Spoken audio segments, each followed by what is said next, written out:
Happy Wednesday, everybody. Camari Ellis here. Welcome to the Finance Rebel Show. I'm Camari Ellis, as I've already said. Um, every Wednesday, we do Wealthy Wednesdays where I answer any of your money questions, whether it's about taxes, whether it's about stocks, whether it's about insurance, business, real estate. I answer it all. So do me a favor. If you know anybody that's looking to raise their financial IQ, please share this with them. Share this out to your family and friends and your loved ones who are looking to get more money savvy, so to speak. I actually hate the term financial literacy, so I try not to use it, but it's so in vogue, right? So if anybody that wants to increase their financial literacy, share this with them as well. And we are already getting some folks in. I'm broadcasting live on Instagram, YouTube, and Facebook. Got some folks in on IG already. Got some folks from YouTube already. Michael Dennis, how are you? Michael, are you brand new here? Rhonda Cox, good evening. Thanks for joining. I know you're here almost every week now. Tiffany Thompson has become quite the regular. Thank you for joining us, Tiffany. Rochelle Donald, thank you for joining. I know you were here last week, so you starting to become a regular too. So listen, every Wednesday, 8 p.m., we do Wealthy Wednesdays where, again, I answer questions. Just giving some shout outs to my IG folks. Yo, Empower You. I like that name, by the way. Yo, Empower You. I like that. Leo Lady J says, yes, we do need a lifestyle change because they don't take our dollar seriously and we don't have strong buying power. Facts. That is 1,000% true. Second time. All right, Michael. So I brought you back twice, so that much means you got some value out of it. So I appreciate you coming back, Michael. Jamar Thomas, good evening, sir. Jamar rocks with me every week. I appreciate you, Jamar. Yep, Rochelle, this is you've been around. You're becoming a faithful. I appreciate y'all. Miss Edith says I shared Instagram, Facebook, and the YouTube link. Oh my God. You're about to make me cry. I appreciate you, Miss Edith, so much. So, all right, folks, what we got jumping off today? The Incredible Black. I can't see the rest. The Incredible Black. Thank you for joining us. Oh, the Incredible Black Rebel. I think I've seen you before. I love that name. Love the rebel name. You had to rebel. Yeah, sadly, folks, you have to be willing to rebel or have a rebellion in order to create change. That's just life. That's just people. That's just human nature. It's not a white thing. It's not a black thing. It's a people thing. And sadly, right now, black folks are getting the short end of the stick. So we've been rebelling. Oh, it's my boy, Kevin Foster. All right. Heaven Solutions. How are you, sir? Heaven Solutions. We need to catch back up. We got work to do. Melanated out and in the building. How are you? Miss Edith, Toomsboro, Georgia, please explain that. I'm not sure what that is over there on IG. Miss Stacy, you added me to the BB list. The BB, does that mean like Big Brother's Fat Brother list? What does BB mean? I don't know if you're sending me subliminal shots.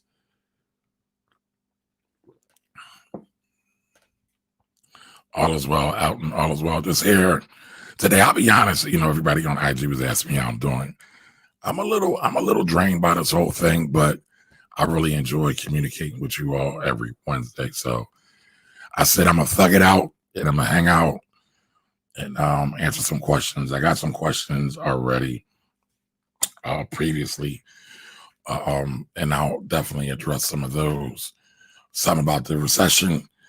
I got another question about the Fed statement today about keeping interest rates basically at zero at least until 2022, and what my thoughts were about that and how it relates to mortgages. Okay, so Miss Edith, excuse me, let me start over again. Miss Edith asks, real estate, Toomsboro, a town in Georgia, for sale for $1.7 million, and everybody was going crazy over it. Yes, is that a question, Miss Edith? Like, what do I think about that? Or you're saying you want to do that? Okay, Miss Stacy says she has me on the Black business list. Yes, everybody knows I'm a Black business advocate, the BBA, Black business advocate. I have been advocating for Black businesses as long as I know. A couple of years ago, I used to do cash mobs. And a cash mob is basically when you get 20 of your friends, you pick a Black-owned location, and they all go in and they spend $20. I was actually looking at some of the videos and some of the pictures from some. I did some as early as 2012, so about 8 years ago. And I was actually thinking about maybe organizing an online Black business cash mob, rather. Right now, cash mob isn't synonymous or exclusive to Black-owned businesses, but I choose to support Black-owned businesses because Black-owned businesses tend to support me in my community because they are the highest employers of Black people in the country, outside of the government, right? And, why is that important? Why is that important? All right, listen, if anybody is down to do that, inbox me because I'm going to need help. We're probably starting Philly, but share the love all across the nation. So we got a couple questions. Okay. Michael Dennis said a man who writes for Seeking Alpha knows this stuff. Yeah, I've gotten a couple pieces up there over the years. I don't know if I've ever told you the story about how when I was a financial advisor, I wrote a piece for Seeking Alpha and I almost got fired. Maybe we'll talk about that one day. But yeah, I need to get back to writing. I really enjoy writing. It's very cathartic. I haven't had the time. And the reason I haven't had the time is because I've just been busy with so many other things, and I just got to get back to making a discipline of getting back to writing. All right, so Rochelle Donald's kicking it off. If my cost basis is different per share purchase, and I sell, say, 10 shares that I held for a year and a day, how are capital gains taxed on only the shares held for a year and a day? So the taxes that are applied to the capital gains tax that's applied to the taxes. What I'm messing it up, y'all. So the tax will depend on what's going on with the capital gains, right? Because remember, you have profit and loss, capital gains, loss, capital gains, profits. If you made money, you have to pay tax on it. It's roughly 15%, roughly. Sometimes that varies with your situation. But sometimes if you had a loss, you can write up to $2,500 off in stock losses. So I don't know how much the shares are. I don't know if they're Berkshire Hathaway shares. I don't know if they're Amazon shares, Tesla shares. I don't know what they are. So it would all depend, but it could be a loss or it could be a profit. But again, if it's long term and if it's a profit, it would be approximately about 15%. So it's pretty low. Like I tell you all the time with capital gains as it regards to investments, especially stocks, the government incentivizes investors to be long-term investors. Why? Because that helps the economy out for the long haul. So, Rochelle, let me know if I answered your question. Hopefully I did. Nikolai Corp, do you think this will be a competitor to Tesla in the semi-truck sector? Oh, everybody's talking about Nikolai Corp. So what is Nikolai Corp? Let's talk about somebody. As you know, before we get to that, Jamar, let me just talk about this real quick. So the Bureau of Labor and the Bureau of Labor Statistics, BLS, declared on Monday that we are officially in a recession, that the United States is officially in a recession. So what is a recession? A recession is anytime that the economy shrinks by at least 2 quarters, right? So if you have 2 quarters of slowing growth or negative growth, they call that a recession. Technically, we haven't gotten to that point yet. However, they got out in front of it. They got out in front of it in advance because they know basically in March, mid-March, everything shut down. And we basically been in shutdown now, till now, right? So we've had restricted movement because we had stay in place order. A lot of things shut down. Everybody didn't shut down, right? Starbucks also announced that they had a $3 billion loss last quarter. Why? Because their stores were closed. Now they got to open their stores in China a bit earlier because China was on top of COVID-19 a bit more actively than everybody else was.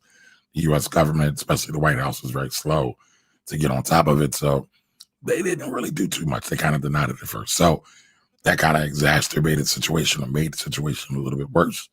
And we are seeing the outbreaks of that or the outcomes of that. But now everybody's starting to open back up. I'm in Philadelphia, Pennsylvania, or right outside of Philadelphia, Pennsylvania. My counting level is now yellow. It's not red. So that means we can kind of go outside a little bit and play a little bit. But it's not as restrictive as it was before. And everybody's kind of hoping that it gets to green. So I had a question, right, leading up to the recession. A client of mine asked me that that the Fed announced that interest rates will not rise, or they predict it won't rise until 2022. And how will that affect mortgage rates? And so I said it depends. We're still in a fragile state. The economy is. The economy's still making money, but with the slowdown and people not spending as much, it's going to be a bit challenging. We still have 40 billion people out of work. Now, we got unemployment numbers last week. They weren't as bad as everybody kind of predicted, but they're still bad. There's still a lot of people out of work. So the faster the economy can get back on track, which again, we still really don't know because COVID is still killing people. All right. So, that's going to really determine how well the economy bounces back. On top of COVID, the country's basically been on fire for the last week or so. We've had about 10 days of protest straight because of the death of George Floyd and many other people. The lady in Louisville, I can't think of her name off the top of my head. Somebody put that name in the chat for me. So it's really going to depend how soon the economy gets on track. But to answer my client's question, I said there's so many different factors that go into mortgages, and I wish Lend to USA was on with Mr. Robert Lewis because he's my mortgage guy. He always breaks down all the mortgages. I tend to bring him on to talk about mortgages, but thank you, Breonna Taylor. Thank you for that. But it really depends on what's going to happen with the housing market. People are still buying houses. The housing market slowed down a little bit, but we don't know what's going to happen after everyone kind of gets off of this moratorium. Everyone gets back to paying rent or not paying rent. So we will see how that affects. Now, the 10-year or the Fed funds rate, everything. Yes, this is my mug. I got my mug. You were supposed to do another mug for me, Empress Signs, but it's my fault, right? And excuse me, everybody, I interrupted that because I saw a question I wanted to answer before I forget. But it's my fault because I think I never sent you my graphics, so I'll send you my graphics. Shout out to Black-owned businesses. Empress Signs is a Black-owned business. Our politics don't always agree, but she is a Black-owned business, and she supports the Black community. She has come to me several times for recommendations for Black contractors. So shout out to Empress Signs LLC. So going back to mortgages, it really will depend on, Fed funds rate. It affects mortgage rates. Sometimes, the banks all kind of follow the Fed funds rate, but there's a big but. It doesn't mean that just because interest rates are low, that your mortgage rates is going to be low. There's a lot of factors when it comes to mortgage rates. Your credit, that the income, how much money you got to put down, the lending requirements of the institution. So don't just think that just because interest rates are low or going to remain low, that you will be eligible for a mortgage and you'll be able to obtain a mortgage. So It's very nuanced. It's very detailed. All right. I appreciate that. All right. So Tesla. Somebody asked me Tesla. I believe it was Jamar. Jamar asked me about Tesla. So let's talk about, well, actually, he didn't ask me about Tesla. He asked me about Nikola, the Nikola company, and everything they got going on. So let's pull them up. So for all of y'all that didn't know, and I think somebody put this in the chat, Nikolai Tesla was, I want to say, the originator of, or how can I put it? He was the person that found electricity, or found how to conduct electricity, because supposedly it was Ben Franklin that discovered electricity with the flying kite and all that. But Nikola Tesla supposedly got robbed and get all his just due for kind of making the way for electricity before Thomas Edison. By the way, Thomas Edison did not.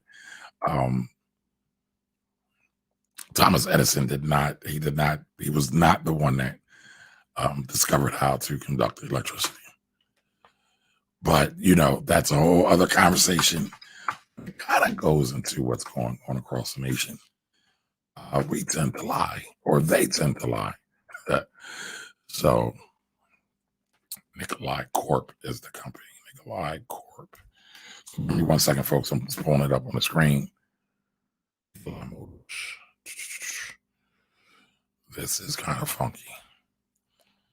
So Tesla now has a competitor in the marketplace, and that competitor had an IPO last week. All right, now here's a little pop quiz. Who knows what IPO is? I feel like I talk about IPO almost every week. So here is their motor company, energy company, and they're also a power sports company, and they went public last week. This is the design is very sleek. It's very sleek. I do like Teslas. Hopefully one day I'll be able to get one. But it's very sleek. It's very sleek. So listen, I think if y'all know, has anybody told me what an IPO means yet? Nobody's told me what IPO means yet. Oh man. Okay, Jamar got it. Initial public offering. IPO stands for initial public offering. So, excuse me, not Tesla. I got Tesla on the brain. That's good. That's good branding. Nikolai Motors last week had their initial public offering. If y'all have been rocking with me for a while, y'all know I do not like initial public offerings. Why don't I like initial public offerings? Because my show, my platform, my work, for the most part, is all about empowering individuals. And individuals tend to get raped when they buy on the first day of an initial public offer. Why do they get raped? Because the big institutions, the big brokerage houses, everybody on Wall Street is selling to the people that were already, or selling the stuff that was already to the people that were already invested, and or to the big investment houses, the brokerage firms, the investment banks. And so by the time it becomes public to the market, the price typically has already risen. And people don't understand that. They get caught up in the hype. Once they get caught up in the hype, they buy at a price that's not fair or not good for them. So, again, I'm not a big fan of initial public offerings for individuals. It's a part of the process, though. It's a part of the process. Yes, this show is to empower. You are 1,000% correct, Ms. Edith. So I'm not a big fan. However, if it's a good company, right, good companies come out all the time. I say just sit and watch. Because if anybody remembers when Facebook had the initial public offering, came out, rose up, I want to say the 40-ish, maybe 50-ish, then dropped down to like $16 or $17. So just by waiting, you get the benefit. Now, I'll be honest with you, you don't always get that benefit, right? Sometimes the stock runs away and it just keeps running and running and running and running, and you missed it, but that's okay. And I say that's okay because you should never chase a stock. You should never chase an investment. You should never do any of those things. You just want to buy good companies like Warren Buffett always talks about. All right, so we got Nikolai. Let me turn this off so everybody can see the full screen. Can everybody see that? So we got Nikolai. Now, when you're doing research about an initial public offering, the SEC, which stands for the Securities and Exchange Commission, has what's called an S1. Or the company has to do an S1, and they have to file it with the Securities and Exchange Commission, right? That's the government organization. And so once they file that, they basically make all their information public about the company, because now it's open to public scrutiny. And so I'm just going through all the filings. They got the S4, they got a 10K, and I'm trying to find the S1. I might have to go directly to the site, the SEC site. But I'm going to pull up the 10K. The 10K is what they've done in annual filings, right? And what they've done annually for the last year in terms of revenue. So one of the things you want to read, I tell everybody when you're doing research, you have to research your stocks. Listen, when I talk about stocks here, it's all for entertainment and educational purposes only. I am not making any recommendations at all. I'm just saying, hey, this is some of the things that I do with some of my investments that I've done by working with some of my clients over the years and working with investment firms over the years. Same thing when it comes to tax. This is just some of my experience doing tax and accounting work over the years. And I'm just sharing them with you. But when researching a stock, I tell people all the time, I'm messing my words up tonight. I'm telling people all the time, or I tell people all the time, to read the MDA section, right? Because they have reports, right? Your annual reports, your quarterly reports. I tell folks to read the MDA section. It usually gives you a great summary of what's going on. So, like, I'm reading the MDA section here of Nikola Motors, and it says, we are a newly organized company incorporated as a Delaware corporation. Why is that important? Well, you want to know where the company is doing business at. As of January 23rd, 2018, it formed the purpose of effecting a merger, capital stock exchange, asset acquisition, stock purchase, recapitalization, reorganization, or similar business combination with one or more businesses. The initial business combination, we intend to effectuate our initial business combination using cash from the proceeds of our initial public offering. So I'm going to pause there. They had multiple companies that they kind of brought together. And so they had this initial business combination, right? This is kind of rare. You don't see a whole lot of these, but they do happen from time to time. All right. And then you go further on to read the issuance of additional shares of our stock and business combination may significantly dilute the equity interest of the investors in the public offering. So what does dilute mean, right? So let's say you bought 1,000 shares and it represented 10% of the corporation. All right. Matter of fact, let's make it 10,000. You got 10,000 shares of this company, and they had 100,000 shares outstanding. So at that point, you have a 10% ownership stake in Nikolai Motors. Now, if they want to issue more stock because they want to raise more money, because they need more money to grow, expand, keep payroll, market, things like that, they might do another initial round, right? So let's say they might do another 100,000 shares. And so now we have 200,000 shares outstanding. And my stake, my 100,000 shares, which was previously worth 10% of the company is now only worth 5%. So they diluted my ownership position. They diluted the equity that I own in that company, right? Let me know if you guys are following. I'm trying not to use any technical jargon, just trying to keep it straight and to the point. All right. So it just gives you everything. Again, a shortened version of everything that's going on. Then it says proposed business combination. It will go through that. Then they have the stockholders support agreement, because each one of these businesses are stockholders of their own company, so they have to agree to form together. Now, this section here, now all of them are not the same. All right, so registration rights and lockup agreement. So typically when you do an IPO, the people that are very close to the company don't always have the ability to sell their shares right away. They have to wait, because they don't want, or the SEC, right? The government doesn't want you to say, hey, we're on the street now. We're on Wall Street.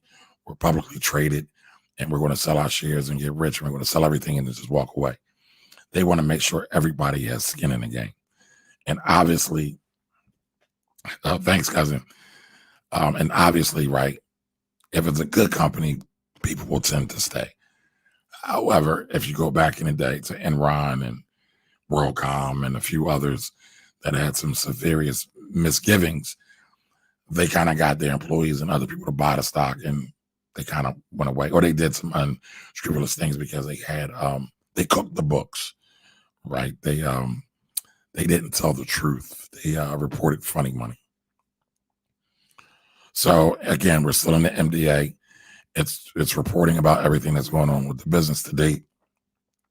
It talks about liquidity and capital reserves. Right now, I hope I'm not boring y'all, right? Because if y'all ask me about stocks every week, it seems like I'm getting less tax questions and I'm getting way more stock questions, and that's cool because I love the market. I love the market more than anything else. But being an investor takes work. All right. So if you're really serious, you got to be willing to do the work. So I'm going to show you how to do the work, but you got to do the work. All right. So you should be reading things like the MDAs of companies that you're investing in. All right. And I'm just trying to find some other key things that are really important for you to notice. Like they talk about income taxes, right? They talk a little bit about financial statements. They'll come here and they'll show a balance sheet. Now, who knows what a balance sheet is? I think we talk about balance sheets almost every week too.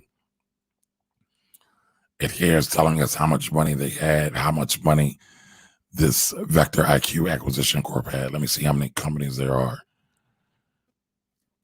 I'm surprised they did. Let me see if they locked this up. Oh, okay, I guess that is it. So that's the name of the acquisition company. So it looks like they had a little less than $1 million on the books, $910,000 on the books, December 31st, 2019. Once they had the IPO go, right? And again, we're talking about Nikolai Motors, that the stock has either tripled or has either doubled or tripled in the last week. I have to look at the price again. But it just will show you everything. Everybody, do me a favor. If you are putting questions, especially in Instagram, put them in the little question box so I can keep track of them. So Lester, you should look for the MDA. You should read the MDA section, which stands for Management Discussion and Analysis section. Management Discussion and Analysis section. And I hope y'all not following along, getting dizzy because I'm scrolling up, because sometimes I forget terms because I've just been doing it so long. I don't even really bother to know terms anymore. And I don't know if that's a good or bad thing. I know what it is. But when I'm communicating to y'all, I want to make sure I communicate it properly. So bear with me 1 second. Bear with me 1 second.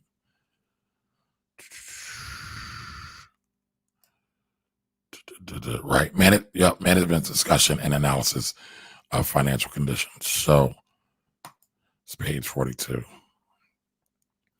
Some of these reports are fancy. Some of them are very basic, just like this one.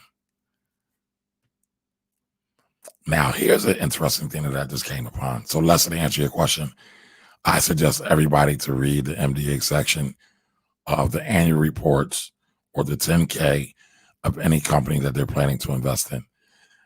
If in the case of an IPO, I also suggest you read the S1 as well. So it says the closing is subject to certain conditions, including but not limited to the approval of our stockholders and Nikolai, stockholders of the business combination agreement.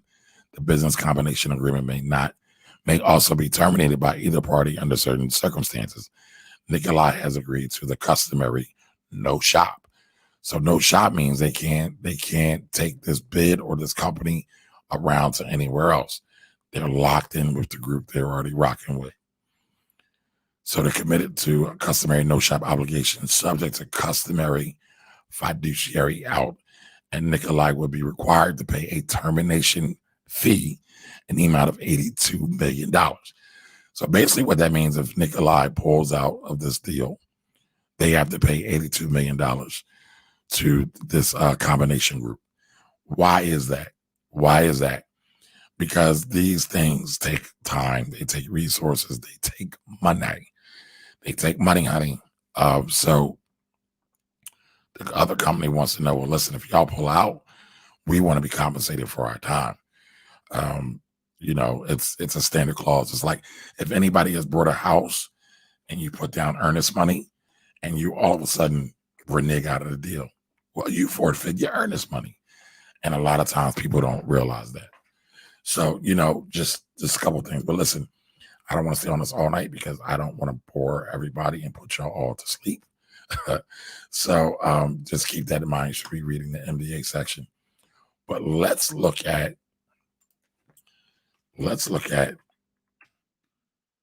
Nikolai stock.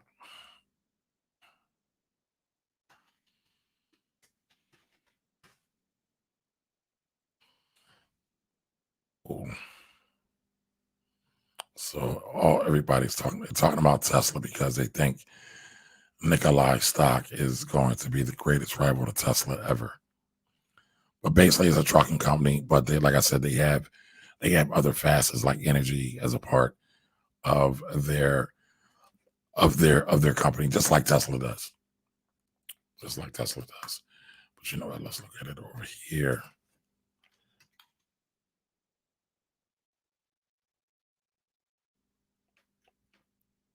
And I think, yep, I already got it up because I was looking at it earlier and I was talking about it to somebody earlier.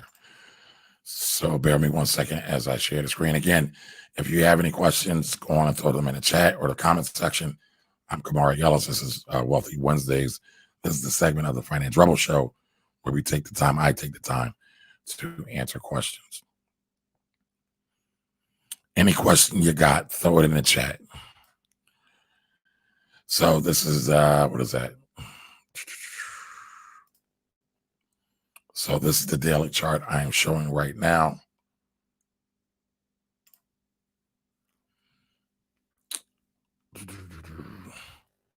So right now, $63.92. Whoa, I got that wrong. So it opened today at 75.51 and it closed today at 65.01. Not bad. Not bad at all.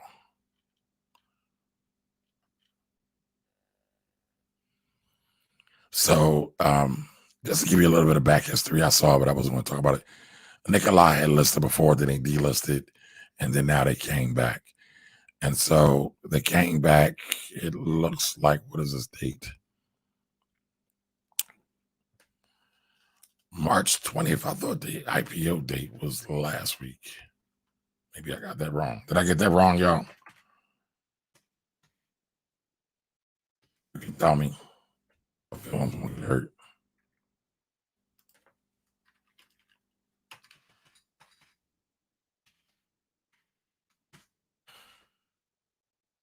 All right, file date. Okay, 6/20. I'm sorry, June 3rd, 2020. So 6/20 the month. Can everybody see the screen okay?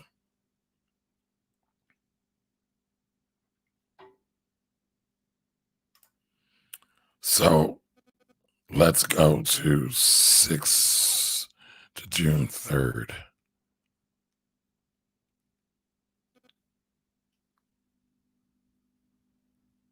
So May 28th, May 29th. So June 3rd, June 2nd, right? June 3rd, they opened at $33.69, right? So Nikolai opened at $33.69. That day, they closed at $33.97. And it looks like my IG feed just went out on me. So give me 1 second as I get this up and going again.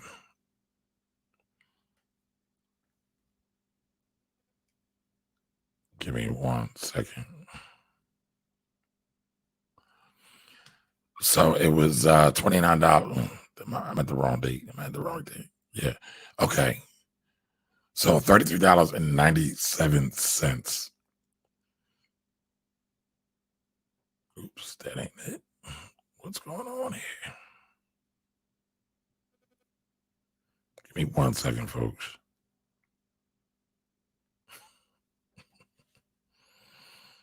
Mm.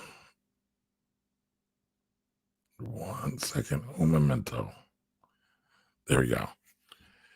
All right. So I'm sorry about that, folks. I didn't realize time went by so fast. We were already going for an hour.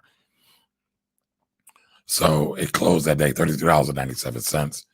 Now it is at $65.01. So that's a big jump. That's basically double. That's double the bread. I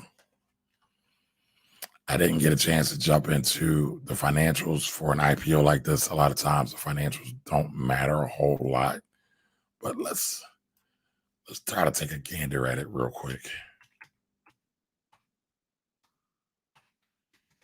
And the reason why the financials don't really matter a whole lot because usually they're new companies. They haven't made a whole lot of money. They're still living off VC money. Let's take a look.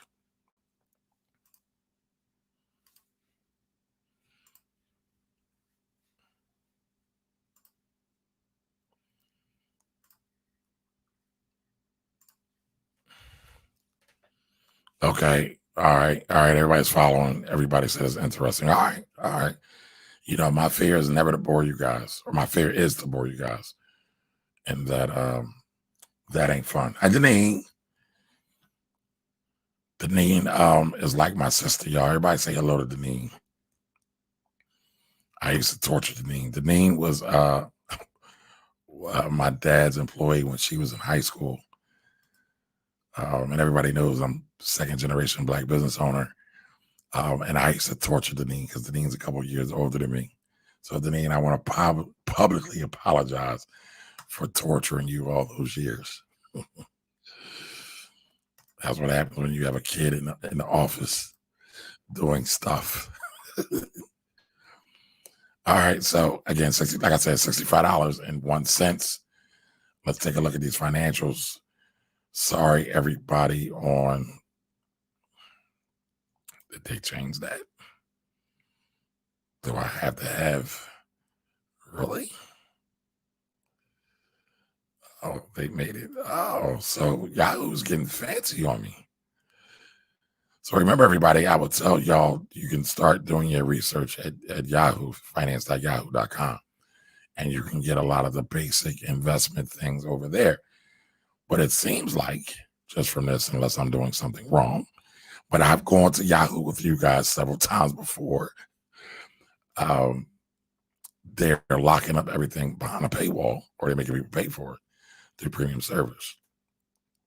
But let's just look through it anyway. I'll get financials in a second if you bear with me. Nikola Corporation manufactures electric vehicles. The company offers battery electric BEVs and hydrogen fuel cell electric vehicles, FCEVs, right?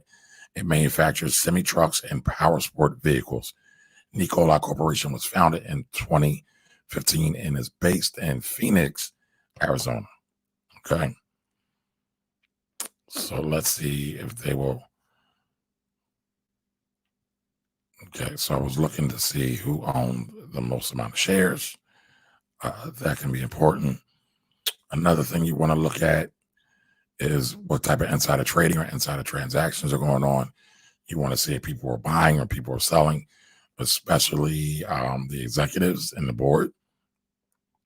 Anytime you see them selling, it's not always a good indicator, but it's not always a bad indicator as well.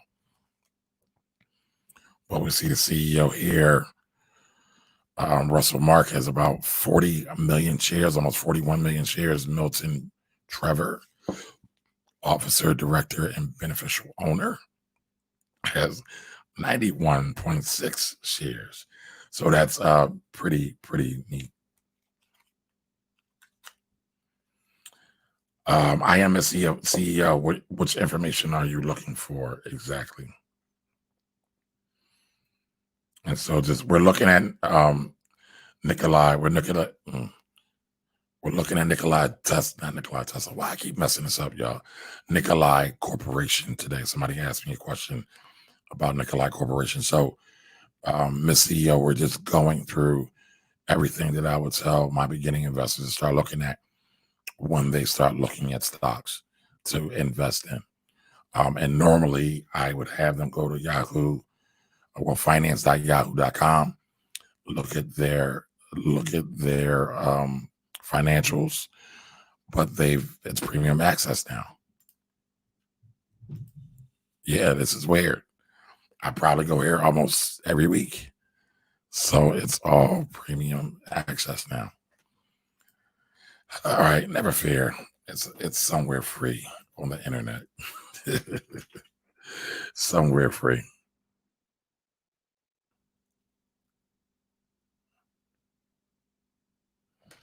Oh, insider trading. That's still on Yahoo. You just go to holders. There's a holders tab and it'll tell you. Let's see.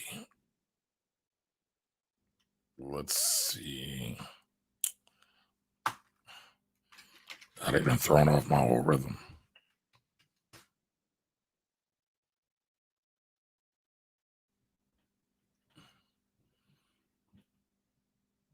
Okay, so I'm assuming Trevor Milton is the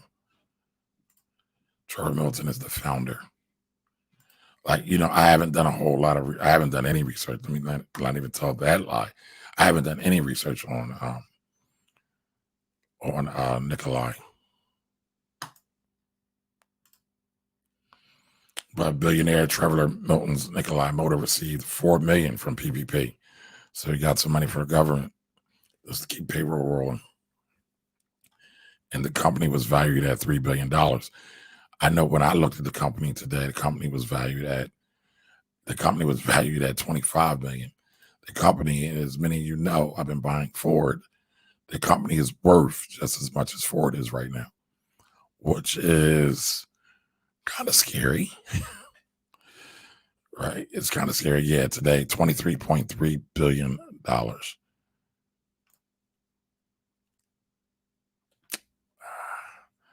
Yeah, I don't like this one.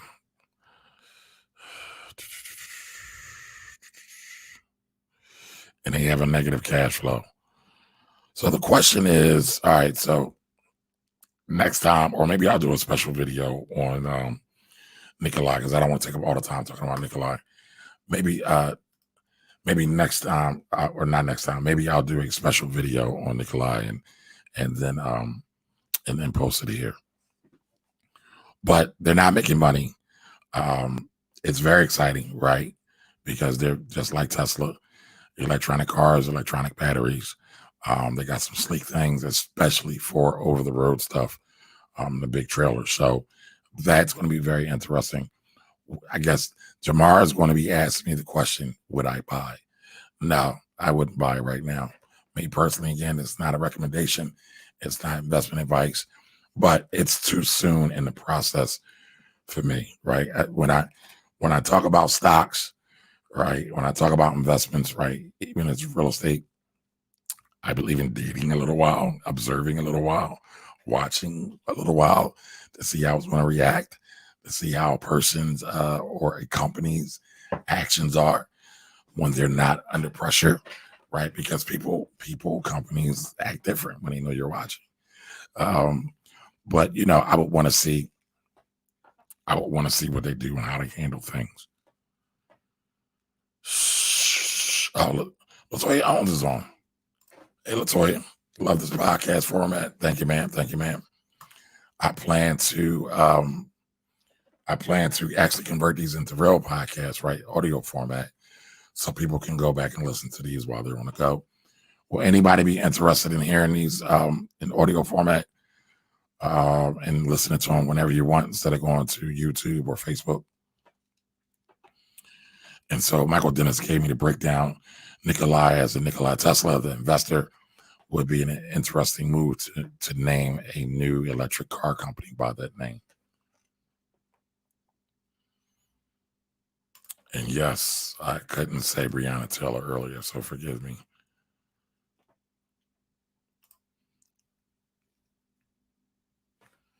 Are the 10 Qs and 8? Yes, the 10. So the 10 Qs and 8 Qs are quarterly research. They're important to see how the company is making progress going along, but I suggest that everyone start with the 10K because that's the annual one. So you can see what you got going on from the previous year. Okay, Rochelle said you're following. Jamar Thomas said not boring. All right, so I'm not boring you guys. All right. Maybe y'all should tell that to my kids because my kids think I'm boring. All right, Tiffany Thompson says, do you think investing in hair and beauty products is good? It depends. Hi, Charlie Philly. Thanks for joining us finally. Appreciate you. Thank you for taking time out of your important day. Charlie's my homie over on IG.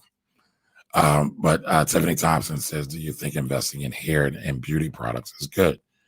It depends. I don't know. I'm sure there are beauty product stocks out there like Ulta and a few others, but I'm not sure about hair. Does anybody know of any? Now, if you're talking about actually like buying hair and selling those bundles, there's nothing wrong with that either. But no, I don't think there's anything wrong, especially like if you buy a lot of like skincare products, hair care products. There's definitely a lot of stocks out there that you can invest in for sure. Melanin Reign Supreme, how are you doing? Thanks for joining us. Oh, Charlie, you were on YouTube. I didn't see you. Thanks for joining us. Why didn't you stay on YouTube? I need the views on YouTube, folks. Listen, if any of y'all love me, like what I do, I'm trying to grow my YouTube channel. I think I'm like 20 subs from 2,200, something like that. So subscribe on YouTube, everybody. Miss Tiffany, if you have like a follow-up question on that, because I feel like I'm kind of cheating you. I'm not giving you enough. But if you have a follow-up question on that, just throw it in the chat. All right. All right. Tiffany Thompson says, hey, Deneen. Oh, okay. All right. So you're Scorpion C over there. Scorpion C or Charlie from Philly. Did you subscribe to my channel? I would appreciate it. I might even pay you $1 for it.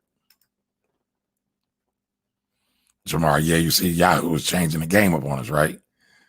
Yeah, because every week I usually go there. So I gotta find a different workaround for y'all. Okay, Scorpion C says my niece bought right before Nikolai took off. So you had your niece buy Nikolai stock, Charlie? That's dope. Now the question is, what's her out? Does she have a planned exit strategy? Oh, no, not here. Like companies that own the products. Yeah, there are plenty of companies that have. You know what? Let me look it up real quick. Let's see. You know what? I'm going to do a Google search over here instead. Hair care companies. as y'all see, I ain't got no hair, so I don't really follow hair care companies too tough.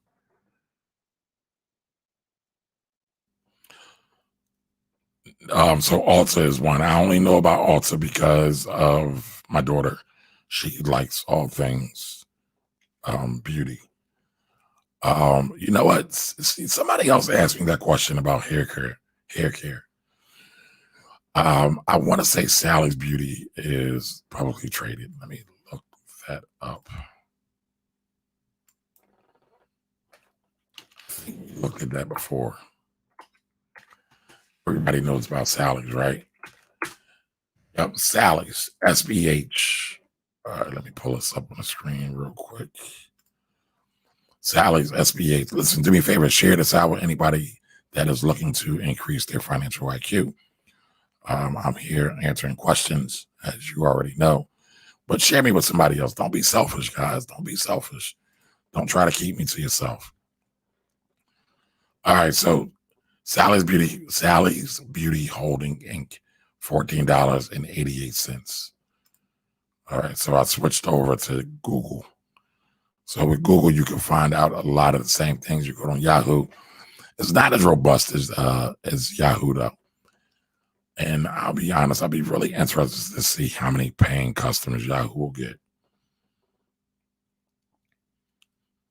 So there's no dividend for Sally's. It's again closed at $14.82 today. It is, let's see, what is that? 1802.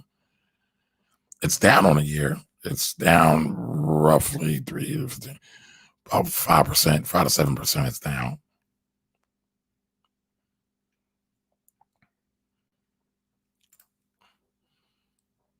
Let's look at the financials. See, this is what I don't like about Google. Like they only show me the quarterly. So Sally's did about 871 million in quarterly revenue. It was still profitable for the quarter, though. It had 13.37 million in profit.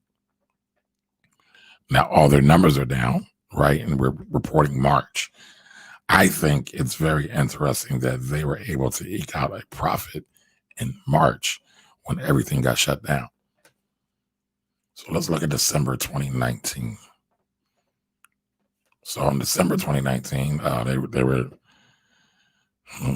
they still had a profit, 53.22 million. Revenue was 980 million. Let me turn this off. So Sally's is one you can look at. Miss Tiffany. Sally's is one you can look at. You can look at Ulta. But I don't see the balance sheet. So I would have to dig a little bit deeper. But one thing you can look at also that I do like about finance, about Google's finances compare. Now they have a compare function on,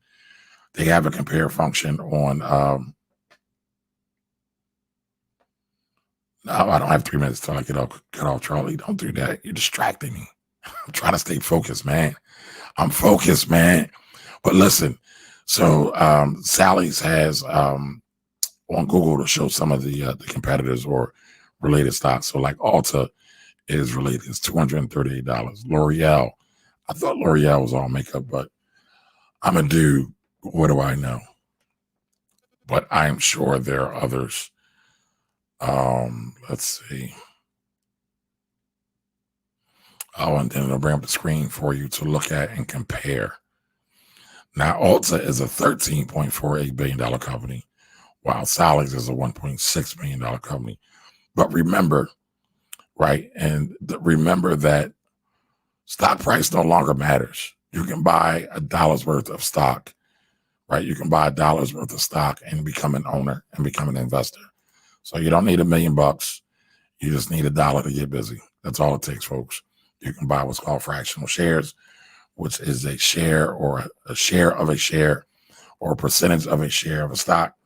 And you're now in the game. Like I tell y'all about almost every week about my Amazon stock. Last time I looked, it was my $10 investment in Amazon that I bought in November. It's now like $14 or something like that. What are my thoughts on Shop? So Shop, I like Shop. I don't own Shop, but I like Shop.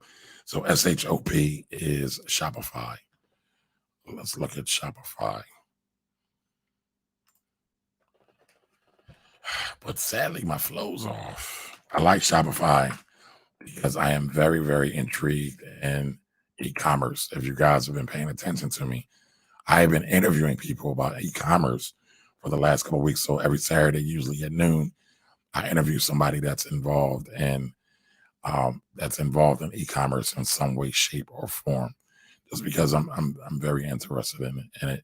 I think there's a lot of opportunities there, and I think there's a lot of value for everyone that watches my show. So that's why I've been interviewing them. Last week, I interviewed Alicia Swans from Swan Social, and she does a lot of email marketing. She makes companies a lot of money just using email. And so a lot of the companies that she works with use Shopify. I actually have some clients that I work with on the e-commerce side. And I know I convinced one of them to convert to Shopify. Matter of fact, I interviewed him. That was Elijah from Comedic Knowledge. So I kind of convinced him. Well, I won't say convinced. I kind of nudged him along to switch platforms to Shopify. And suffice it to say, he's very happy. His performance on his site has gone through the roof. He's doing very, very good through all this. And he talks about it publicly. So that's the only time I talk about my clients is when they talk about me being their client publicly. But Shopify right now is $743.64. 743 spot 64 700 foot. I'm really garbling my words today. $743.64. And Charlie says Shopify delivers weed in Canada. I'm sure Shopify doesn't deliver weed. They probably sell weed on their platform, and then they have somebody ship it. Unless maybe they have mobile or not mobile, they have local shippers or local deliverers. Because Shopify is an e-commerce platform. You can go on there and buy all kinds of stuff. Clothes, it looks like weed now. If you want it, it sounds like they got it. So Shopify at $743. It's been running pretty hard for quite some time. Let's look. What I have up right now is a daily chart. I am switching to a monthly chart. Shopify went public. Where are my dates at? Why is everybody fronting on me in 2015? And so it stayed kind of range bound, and they kind of figured out how to do it. Now, I've been studying Shopify for a while. Their CEO is very interesting. This guy's never had any other kind of job except for Shopify. So he makes the notion of going to work to learn a skill kind of obsolete. But he is very, very committed and a very, very focused person. So yeah, I like Shopify. I like Shopify for the long haul. Shopify also offers financials to folks. So I like Shopify. I like Shopify.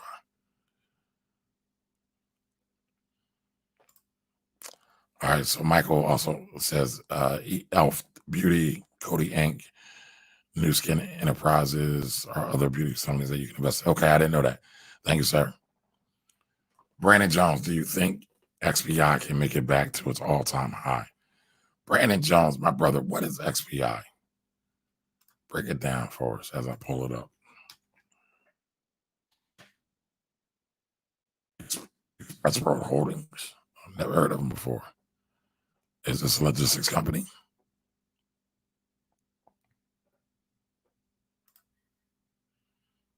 Let's see. That's probably better.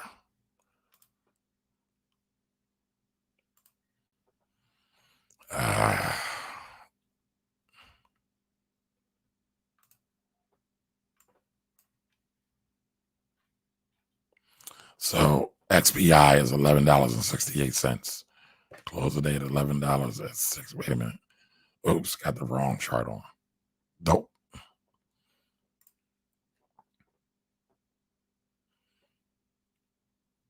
So yeah, they did close. They closed $11.68. They are a $778 million company. So they're like a micro cap, what's called a micro cap. Let's see here. Looks like they got a good amount of cash on their books. But they're operating at a loss.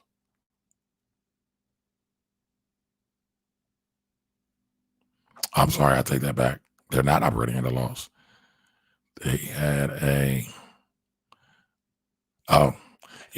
so I apologize, everybody. I'm still getting used to it. I don't usually use this screen. So they had net income of a negative 9.52 million. I usually like to look back a couple of quarters or at least a couple of years to see what the trend is there. But everyone's seeing that the Yahoo plug is down. So $9.52 million. But they make revenue of about 979 million. But they've got free and clear cash flow every month of about 60 million.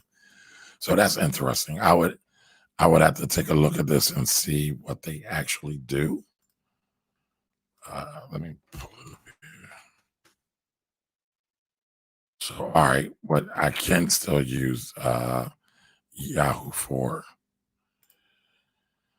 is, bear with me.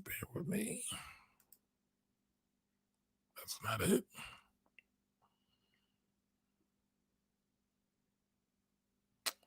Oh, where'd it go?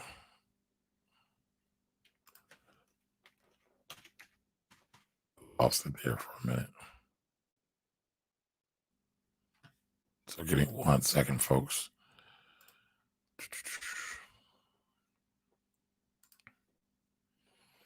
All right, so we can look and at least get some data on EXPI, right? Ideally, I want to know what they do. I don't know what they do. Brandon threw it out there, so I'm looking at a cold real estate. Okay, so it's a real estate services company. XBI World Holdings provides, cloud-based real estate brokerage services for residential home owners and buyers in the United States, Canada, and the United Kingdom. The company facilitates buyers to search real-time property listings and sellers to list their property. So, all right, so this is like a Zillow.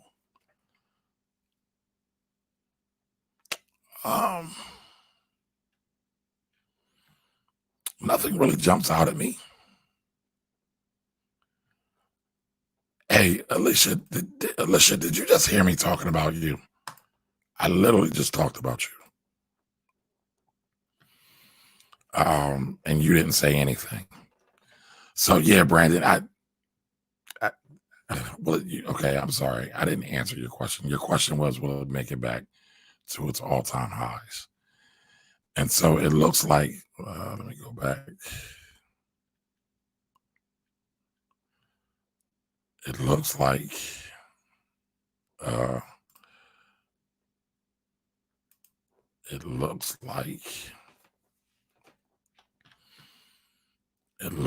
their all-time high was like 1370 and added 11. Yeah, let me read this right. Okay, their all-time high was $19.72. $19.72. So it's possible they're $8 away, but they're not profitable. So I don't see why investors would really want to buy this at this particular juncture, unless there's something I don't know about it. So let me just talk about something real quick, right? So real quick, what makes a stock go up? What makes a stock go down? So usually what makes a stock go up is you have more buyers than sellers. So there's buying pressure coming in. There's more demand for the stock.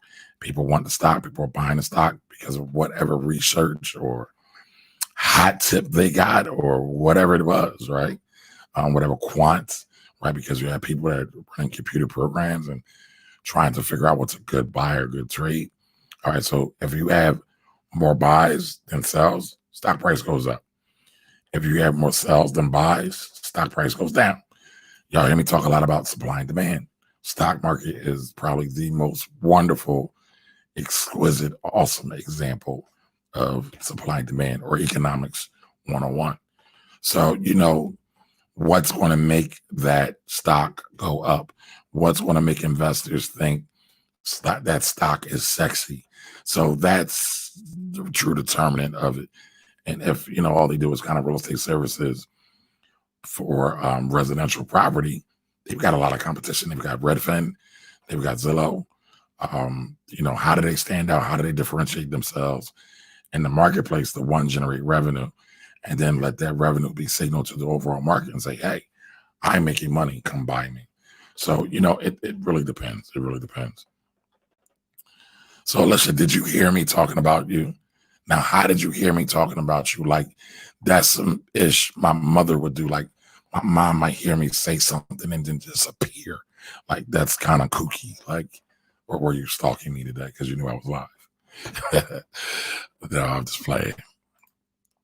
Tomorrow, why you laughing at me, man? Ain't nothing funny. What about Maybelline and black-owned companies like Michelle? I have never heard about a black-owned company like Michelle. Is it publicly traded? Somebody help me out. Sadly, there's not many black-owned or black-directed companies that are publicly traded that are worth buying. Sadly. Ooh, Michelle Beauty, I didn't come up with anything. So tell me what to look for, Miss Tiffany, and I'll definitely go there. So Michael Dennis says, yeah, I'm in shop. Heard all about the company at a tech meetup, but didn't get it. Michael, are you in tech? What do you do, Michael? Tell us about yourself.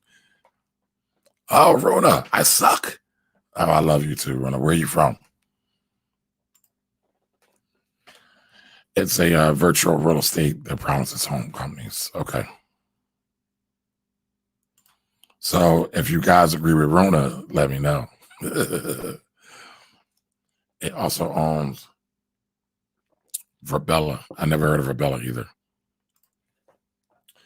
What does trading futures means? Ooh, he's trying to get fancy. So Rochelle Donald, what's a future? A future is called, or what's called, a derivative contract. And so usually there's two people in the market that are going to buy futures. You'll have a buyer, you have a seller, but what are futures? Like I said, they're a derivative, right? So they are based on an underlying price of something else. Usually it's something that comes out of the ground sometimes, but there are futures for the stock market. There are futures for oil. There are futures for coffee beans. There are futures for pork bellies. Anybody watch Trading Places? If you remember the bacon, lettuce, and tomato scene, that is what they were trading. They were trading pork bellies. I'm sorry, they were trading futures contracts, orange juice contracts, and everything. That was Trading Places, right? There's movies out there that are classic. And now y'all got me thinking about it. So let's see if I can play this. So y'all let me know if you can hear this. Now it's on my mind. We are commodities brokers, William. Now, what are... Hold on. Give me 1 second. Un momento. By the way, this is like my favorite movie in the whole wide world. One of them.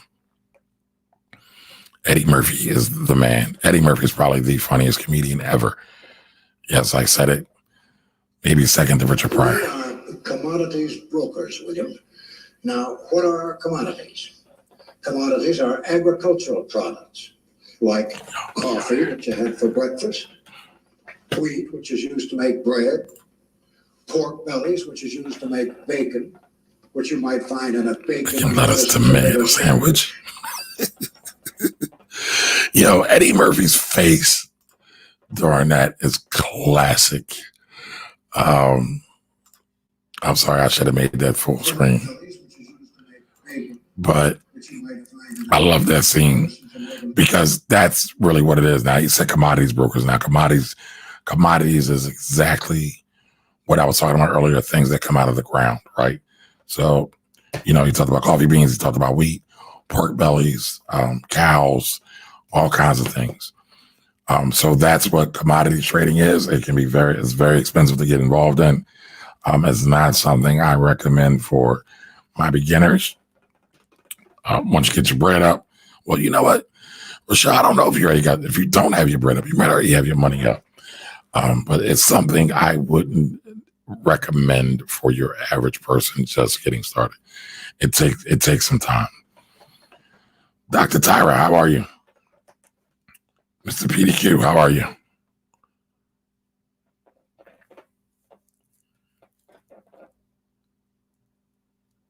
All right, Ms. Edith, KLBM, welcome. Thanks everybody that's here.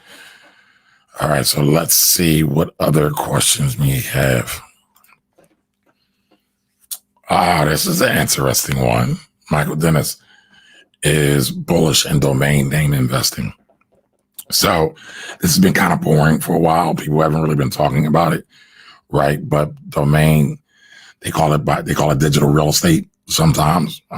Back in the day, and when I say back in the day, I'm talking about the 90s, late 90s, early 2000s. People were buying papers.com, pets.com, dogs.com. Amazon.com was another one that came out of that era, right? And so they were buying up all these names because in hopes of selling them to somebody later on. Kind of got boring, right? Because the internet bubble popped and then it came back. Thank you for all the hearts, by the way, whoever's giving those. But now it's definitely a good one. If you can figure out good combinations of names that could potentially be worth something someday to somebody. Matter of fact, for example, I'm pretty sure Amazon.com was owned by somebody else before it got to Amazon. And they had to buy it. And he bought it for a pretty penny. And I'm sure the guy probably bought it for like 99 cents or something like that. Something crazy. So yeah, I think that's a good idea, especially if you have good ideas. Okay, so Michael says, I'm in digital marketing on one side and electronics on the other side. So what are the sides? Help me with the sides, Michael. Does everybody know what digital marketing is? It's something all of us should be familiar with.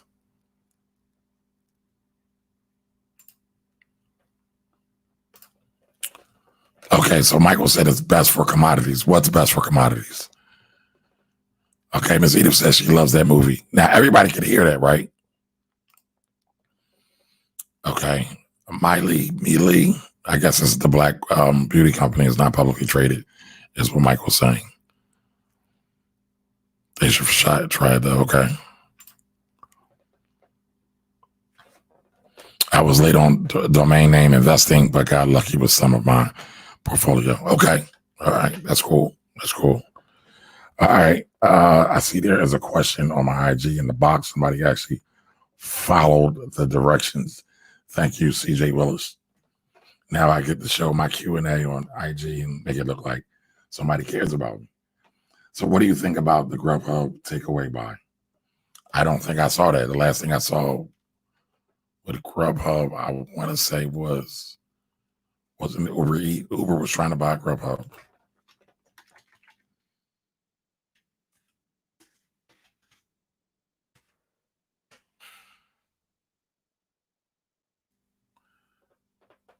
Wow. Just Eat takeaway to acquire Grubhub for $7.3 billion.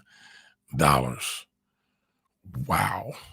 That's major bread. That's a major money. Oh, wow. All right, let's look at that, y'all. Let's look at that. Has anybody ever heard of takeaway before? I've never heard of takeaway before. So again, the New York Times reports Just Eat takeaway to acquire Grubhub for $7.3 billion. The Dutch food delivery company beat out Uber to buy Grubhub. Okay. Whose chief executive will oversee operations in North America. The all-stock deal for Grubhub. So all right, so let's stop right there. the all stock deal. So Just Eat Takeaway didn't use any of their cash. So what they're doing is they're going to give their stock to Grubhub stockholders in exchange for the purpose. So that can be a very good trick when you are a publicly owned company. So CJ Willis, thank you for that question. All right, so it's an all stock deal for Grubhub. Would give Just Eat Takeaway a foothold in the United States. So y'all know what that means, right? War is here. The war is here. It looks like Just Takeaway is going to be in steep competition with Uber Eats. So that's going to be very, very interesting. So Just Eat Takeaway, a European food delivery service, said on Wednesday that it would agree to buy Grubhub for $7.3 billion, a deal that would give it a foothold in the United States. In the all-stock deal, Just Eat Takeaway said it would value Grubhub at $75.15, $75.15 per share, a 27% premium to Grubhub. So it's 27% more than Grubhub's closing price of $59.05. So that's cool. So listen, and these mergers and acquisitions, one company will approach another company to buy. The company will have to take it to its board. The board, who are the stewards of the company, then think about it and say, well, is this good for the stakeholders, the shareholders, right? Stakeholders, shareholders are synonymous, same thing. And they will either approve or not approve that. And that's the process for a merger. So Grubhub apparently liked that situation. I am sure Grubhub, being an early stage company, they haven't been around that long. It'll provide their venture capital people, I don't want to say a potential equity exit because it's all stock deal, but it gives them an exit. I'm not sure how big Just Eat Takeaway is, but let's see. Let's see if they give any details on it. And as Corona, still takes hold, a lot of people still locked down. A lot of people are probably going to do more delivery.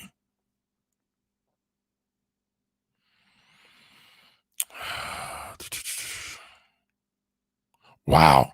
So just reading this article, just skimming through it, it says the competition in overall food delivery, right, has led to a lot of deal making. In 2018 and 2019, there were over 25 mergers and acquisitions in food delivery.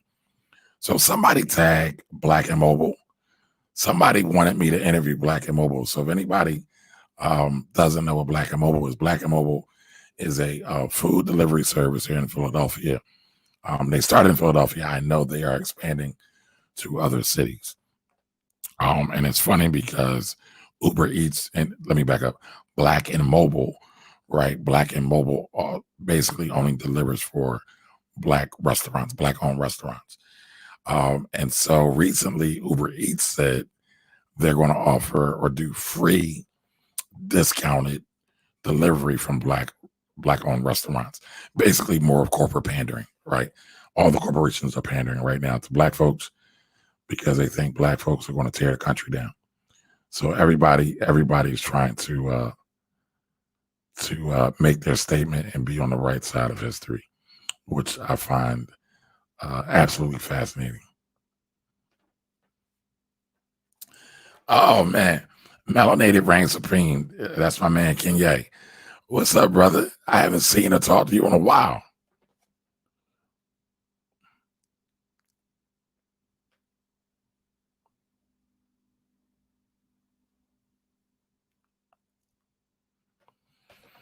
Okay, Mr. Peter Q asked the difference between options and shares. So an option and shares. So a share is actually a ownership stake in a company, right? You become part owner. An option, talking about stock options, because there are other options as well, but we just want to talk about stock options.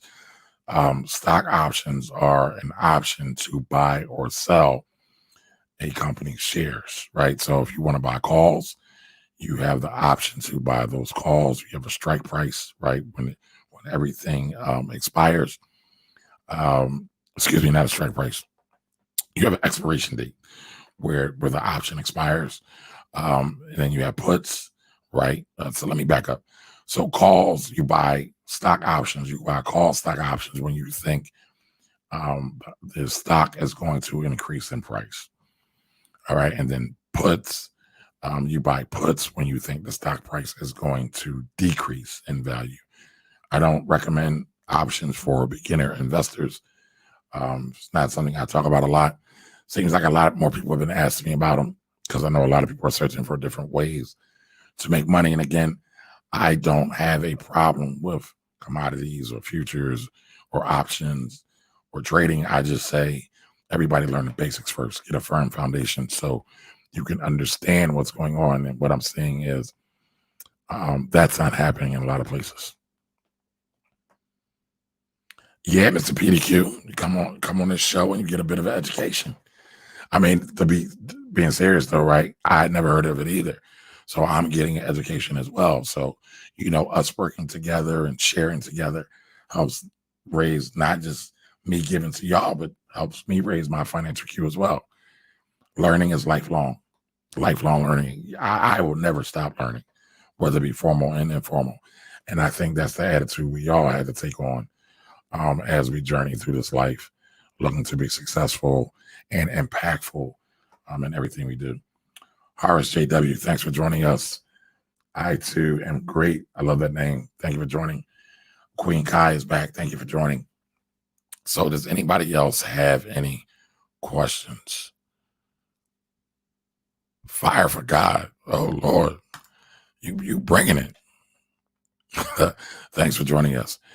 Any Black-owned companies you would invest in? That's hard.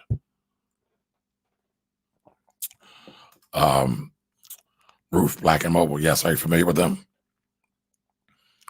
Would I invest in any Black-owned companies? Publicly traded? Robert Johnson has a publicly traded REIT I might look at. But no, not off the top of my head can I think about any Black-owned publicly traded companies that I would invest in. I'm sorry to say that. Again, everybody knows I'm a Black business advocate. I'm always advocating for Black wealth and supporting Black-owned businesses. But however, at the upper levels of business, at the stock market level, which is the highest level, no, I would struggle with that. Robert Johnson, Bob Johnson, yes, he was the starter of BET. And he wound up selling it to Viacom. So listen, when you're watching BET, just know Black-owned television is not owned by Black people anymore. It's owned by the lovely shareholders of Viacom. Yes, Ruth, where are you from? Are you in Philadelphia?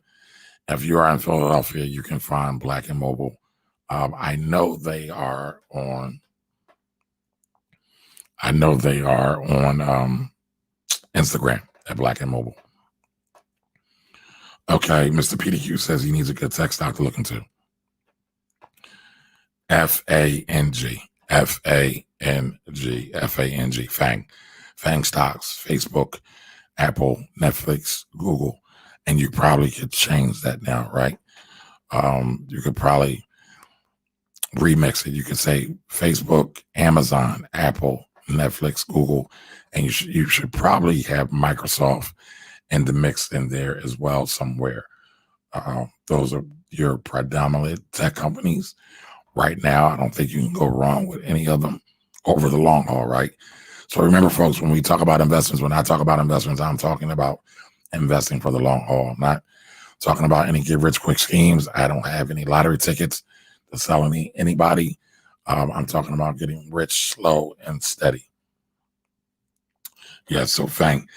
FANG is just an acronym some whiz kid came up with to describe Facebook, Amazon, Netflix, and Google because they dominate. They dominate the markets. Everybody saw the NASDAQ is at an all-time high again. The NASDAQ is heavily weighted in tech, especially Amazon and Microsoft.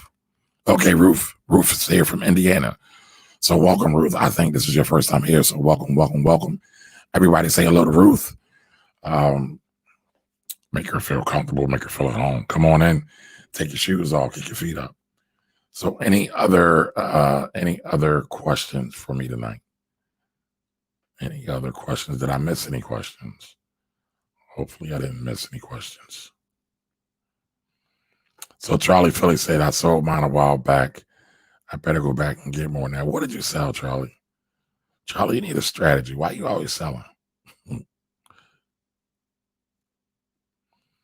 Some of these things we need to hold on to. Oh, Gayleen Davis, thank you for joining. I didn't see you. Sorry.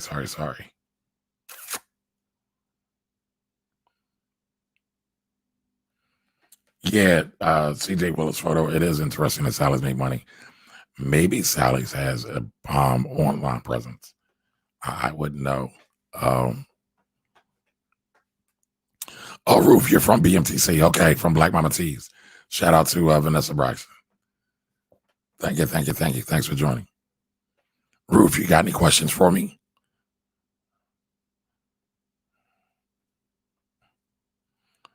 But PDQ, you can look at any of those.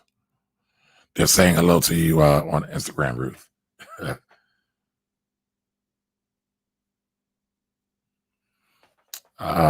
What's that? As long as her feet.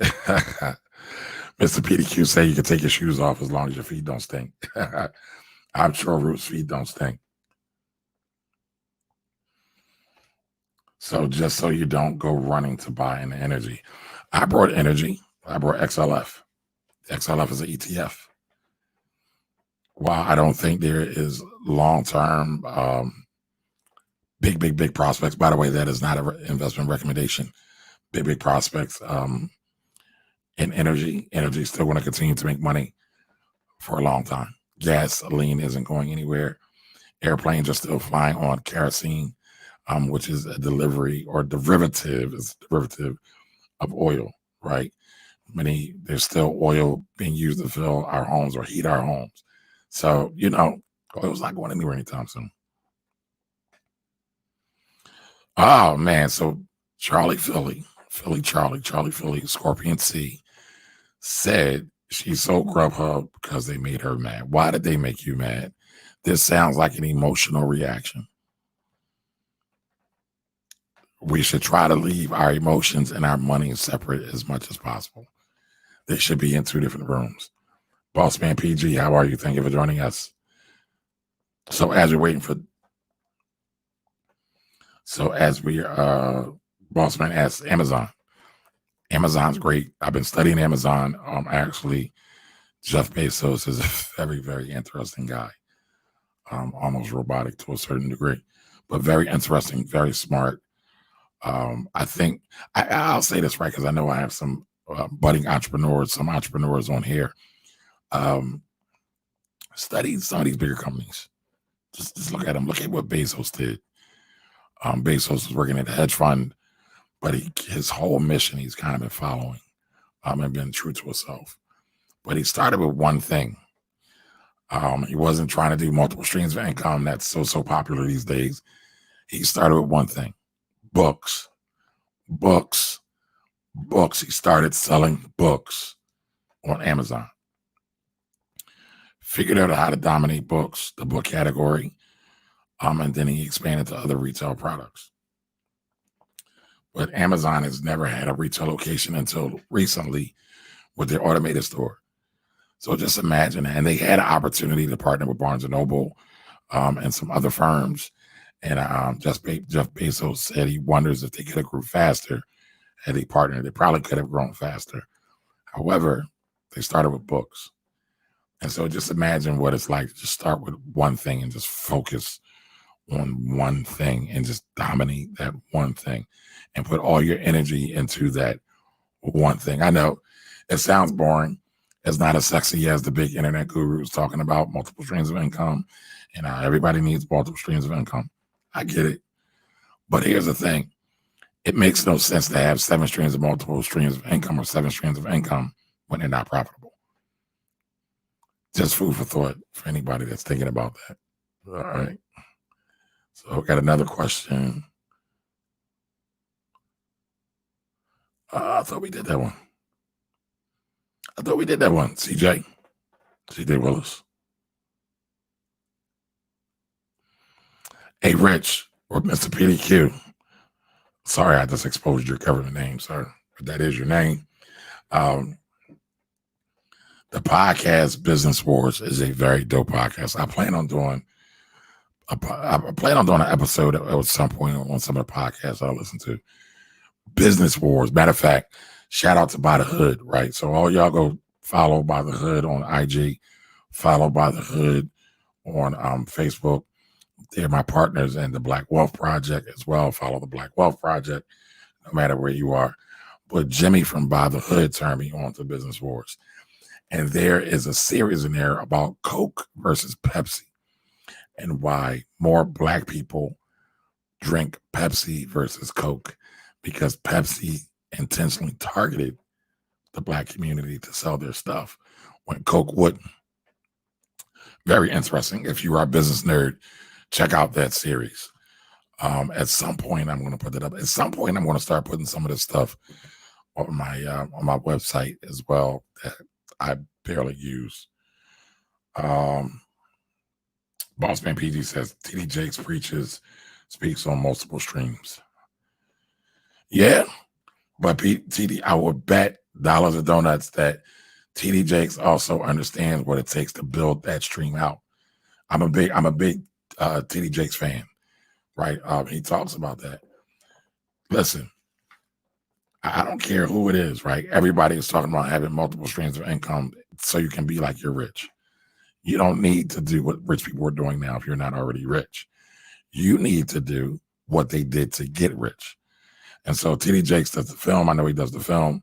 He has the speaking. He has the books. And obviously, he has his ministry. But what led TD to do all those things?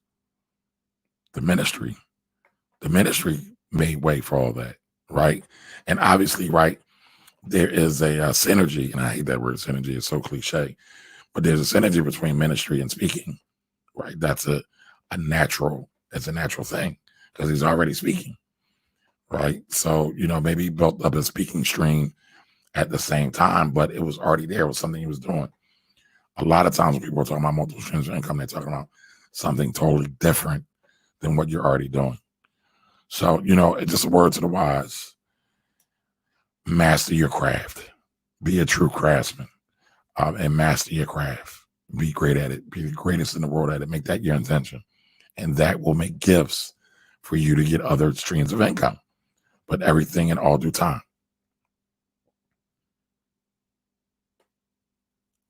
So interesting seeing as Coke is headquartered in Atlanta. Right, but you got to remember, Coke was out in the 1800s, late 1900s. Atlanta wasn't the new chocolate city back then. Atlanta was the pride and joy of the Confederate, of the rebels. And made me feel kind of bad just saying rebel in conjunction with Confederate. But anyway, excuse me as I nerd out. The Starbucks and Dunkin' Donuts. Okay, I haven't heard that one, Rich. I might even check that one out tonight. Or Mr. PQ, I'm sorry. I need to remember to add Business Wars to my list. And yeah, I'm going to do an episode on my favorite podcast. Because and it's hard for me, right? Because I kind of break them out differently. Like there's some business podcasts that are not investing podcasts or stock investing podcasts. However, I can get something from just about any business podcast and apply it to investing, if that makes sense, right? Because stock market investing is nothing but, for me, studying businesses. So Bossman PDQ said, I considered buying Boeing. No plane sales in past 2 years. Should get the good green light from the FAA and 737 MAX and more. If it drops under 200, has to be a buy. Maybe. I know Boeing's still kind of in the hot seat.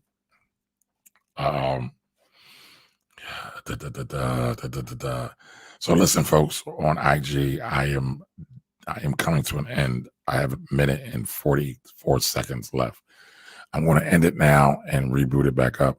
Do me a favor, come right back and put your questions in, and I will be sure to answer those questions. All right? Come right back, put the questions in, and I'll be sure to answer those questions. So remember that. Our YouTube and Facebook, be sure to continue to put your questions in the comment section. I'm going to come to them. Jamar said he's investing in ICLN. We talked about that 1 week, I believe, Jamar, right? How do you like that? How do you like ICLN?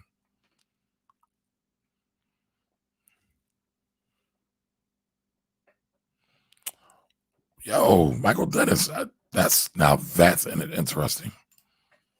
I'm definitely going to come to that.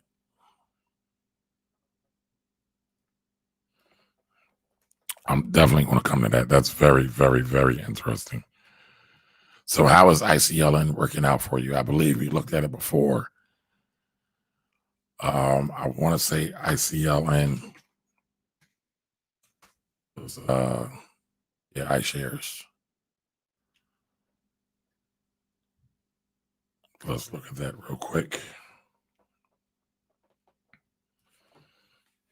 And give me a second while I share this on the screen as well.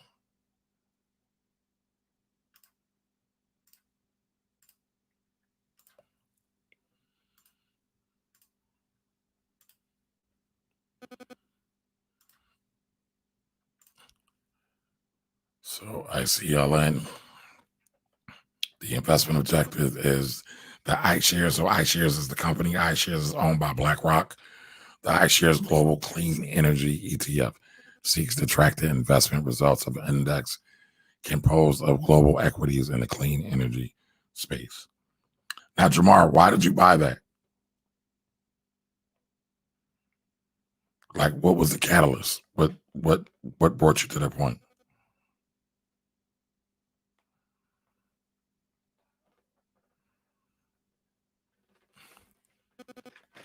Let's look at the holdings.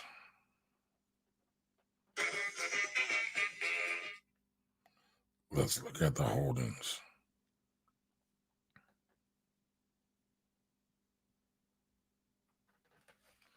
As I reboot Instagram Live, do something real quick.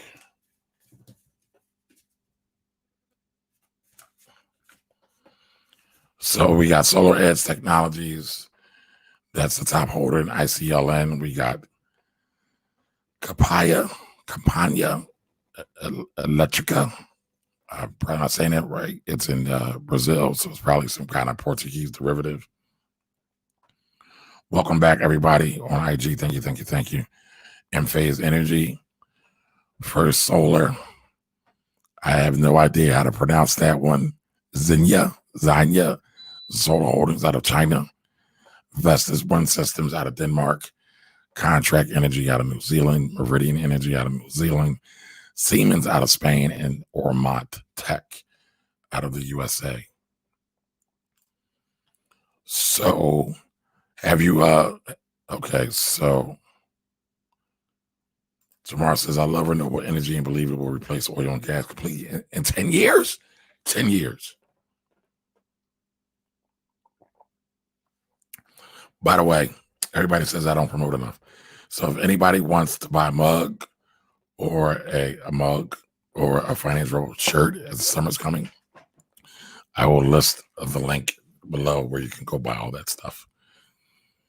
Support the Financial brand. Support us helping people raise their financial IQ. But 10 years, Jamar, you don't think that's aggressive? 10 years?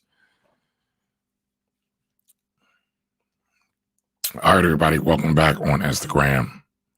Worthy Jam, Bright Eyes 803, Smart and Tidy. What's up, Smart and Tidy? Where you been? Bossman PG. Oh man, what are stock warrants? Stock warrants are, how can I explain this simply? Oftentimes a company Warren Buffett buys stock warrants a lot. So oftentimes a company, in exchange for buying like some bonds or putting money into the company, they'll give you a warrant. And a warrant is, again, kind of like a contract that where you can buy some shares at a really, really low price. Okay, so 10 years, Jamar. All right.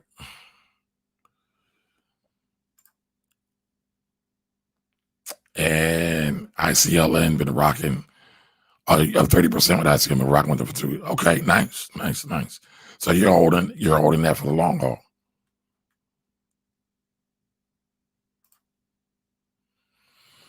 So Michael Dennis asks, is there any truth that the recipe was taken? The Coca-Cola original recipe was stolen from a black maid way back when. I wouldn't doubt that. Queen Kai, welcome back. Charlie, Simon Financial. Nicole Moves. What's up, Nicole Moves? I think it's the first time you ever joined us. Queen on her throne. Listen, if you are brand new and you're just watching me here, this is Wealthy Wednesdays. This is the segment of the Finance Rebel Show. The whole purpose of the Financial Rebel Show is to increase financial IQ. And on Wealthy Wednesdays, I just answer questions. I answer everybody's questions. We start at 8 p.m. So remember, I'm here through hell or high water. If I'm not here, I might be sick and I'll try to put it out, but I'm usually here. Now today, I'll be honest, I was sitting out on my deck. It's kind of hot outside, but I just need to get outside from it. I didn't feel like doing anything. But I said I didn't want to miss you guys because you guys come back almost every week. And I actually like talking to you guys because I don't have a whole lot of people I can kind of nerd out with and talk about stocks, talk about investments, talk about economics. But I can do that here. So as much as it's helped you, it helps me as well. Just like I was telling you guys, somebody shared about that takeover, about that merger with Grubhub. I knew absolutely nothing about it. So that was one way that you all got, that everyone brought value to me. And so it's a great thing. So again, I appreciate you all. All right. So again, if you're on Instagram, know that I am broadcasting live on Facebook and YouTube all at the same time. I do share the screen. The comments come up on the screen. So the experience on YouTube and Facebook is a little bit more robust. But listen, I think my IG people appreciate it as well. So Scorpion C says, for real, Michael Dennis, I didn't know that about the black maid. Yeah, I got to look that one up. Oh, and you're from Georgia, Michael. So you're from the land, so you would know. Okay, so Ruth says, I want to own some foreign commodities. How do I start? So Ruth, I actually don't know where to begin with that question, but I'm going to take a deep dive in, right? So again, what are commodities? Commodities, for the most part, are things that come from the ground, oil, or things that come from the earth, let's say oil, cattle, coffee beans, things like that, pork bellies. And so if you want to own foreign commodities, the best way to do that is to actually go to a foreign country and own them. I'm not trying to be smart, but I'm trying to respond to your question. If you want to trade futures, you can go to the, you got to find a broker that does it. And they usually trade out of the Chicago, the CME and the CBOE.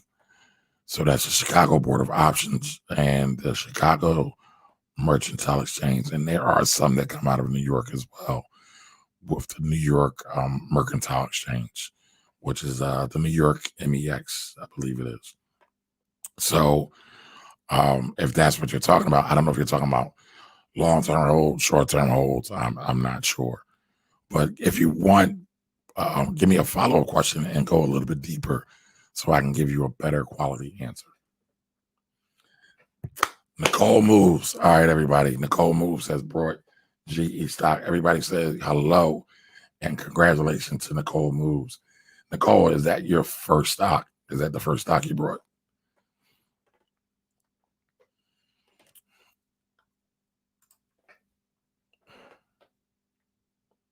Okay, Rochelle Donald, hopefully we can get an answer to Michael's question about tax savings when taking profit from stock sales is a great question. I missed that question.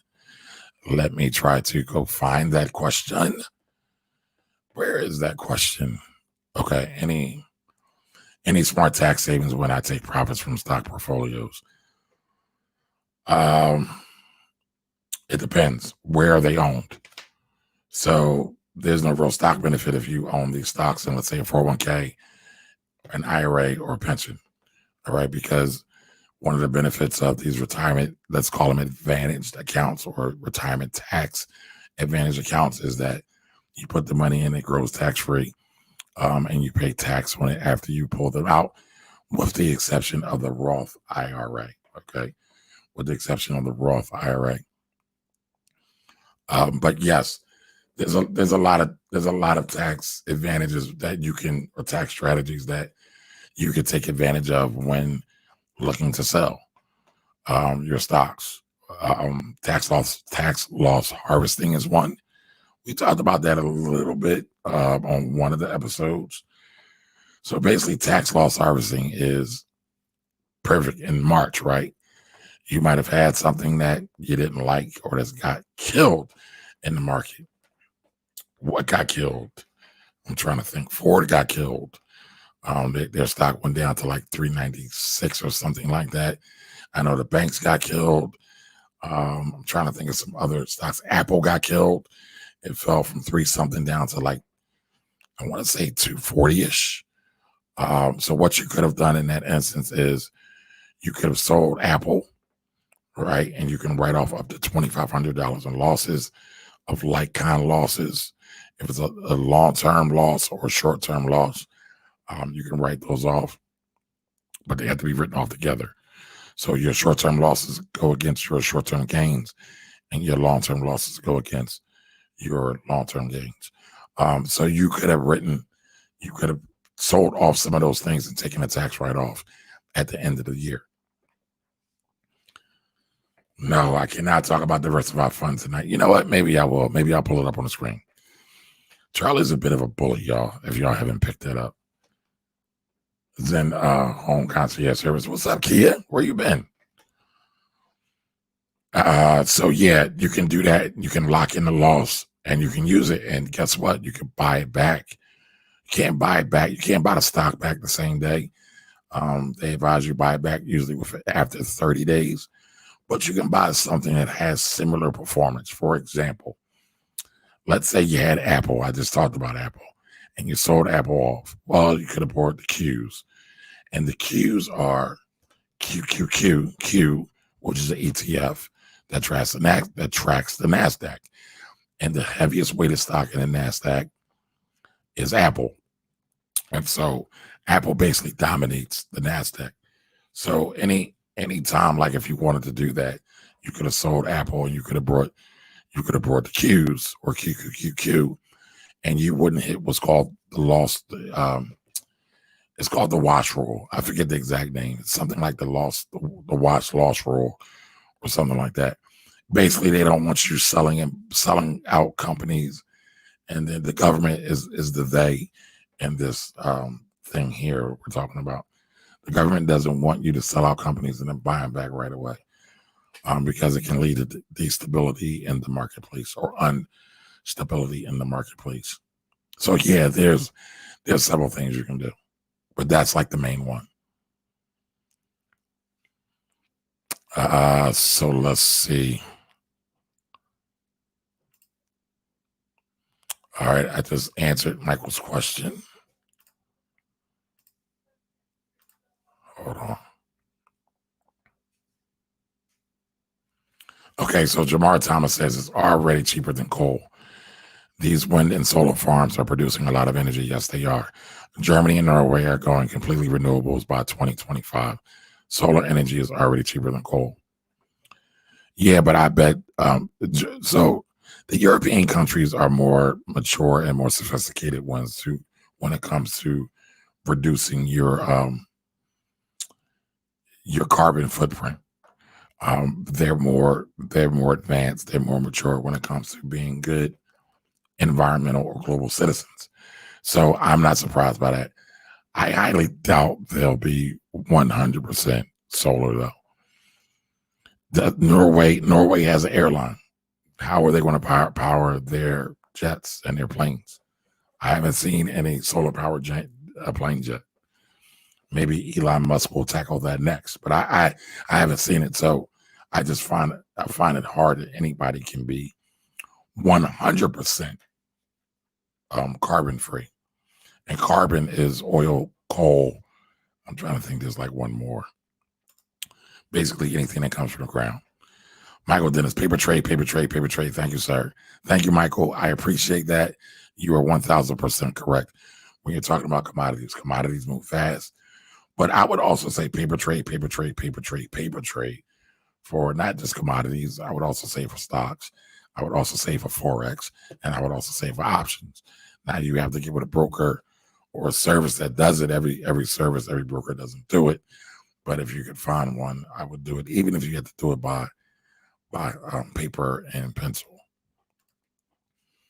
Commodities trading is a beast. It's a zero-sum game, meaning someone wins and a whole lot of folks lose. Yes, yes, sir.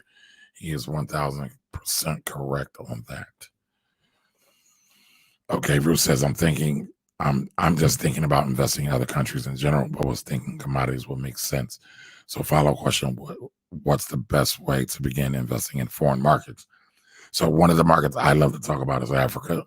You can buy into Africa with ETFs. We've talked about that a few times on the show as well. Again, none of the things that I'm talking about are investment recommendations. Before you buy or sell an investment, be sure to check in with your investment and tax advisor. And also remember that past performance is not an indicator of future results.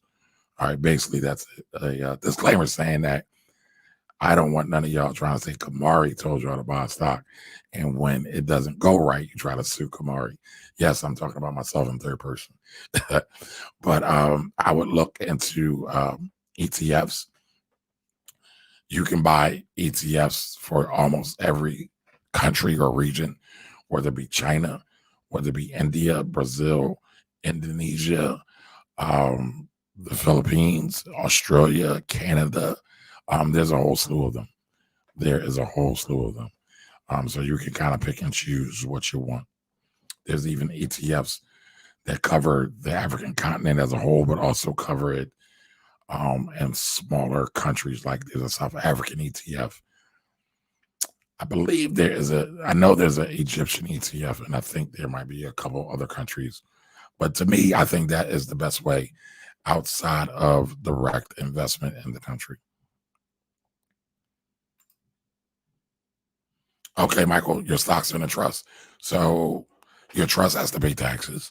A lot of people, I see a lot of people that like trust, or in trust are kind of getting that sexy stamp these days, but they don't realize that trust have to pay taxes too.